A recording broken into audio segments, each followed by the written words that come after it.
Iran পারমাণবিক অস্ত্র তৈরির সক্ষমতা বাড়িয়েছে। এবার আন্তর্জাতিক আণবিক শক্তি সংস্থা আইএএ দিল এক চাঞ্চল্যকর তথ্য। ইরান ৬টি পারমাণবিক বোমা তৈরির পর্যায়ে পৌঁছে গেছে, এমনই দাবি করছে আন্তর্জাতিক আণবিক শক্তি সংস্থা আইএএ।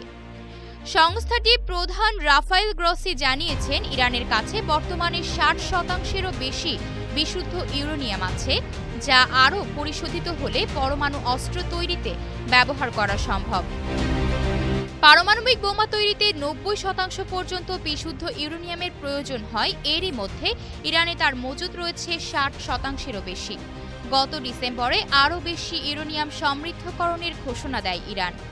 এর পরপরই তেহরান পরমাণু বোমা তৈরির উপাদানটির মজুদ বাড়িয়েছে বলে জানালো আইএএ।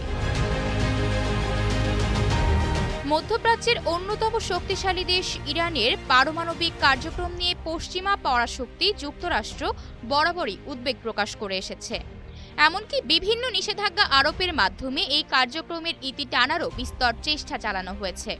বিশেষ করে যুক্তরাষ্ট্র বরাবরই ইরানকে দমনের চেষ্টা চালিয়ে গেছে।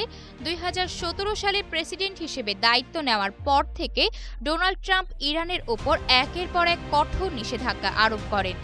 তার ম্যাক্সিমাম প্রেসার কৌশলের অংশ হিসেবে ইরানের অর্থনীতিকে বিপর্যস্ত করতে দেশটির জ্বালানি তেল রপ্তানির পথ বন্ধ করার উদ্যোগ নেওয়া হয়। কিন্তু তাতেও ইরান তার পারমাণবিক কর্মসূচি থামায়নি, বরং আরও বেশি জোরদার করেছে। মধ্যপ্রাচ্যের দ্বিতীয় বৃহত্তম দেশ ইরান। ইরানের পরমাণু সক্ষমতা অর্জনের এই খবর বিশ্বজুড়ে নতুন করে উদ্বেগ সৃষ্টি করেছে।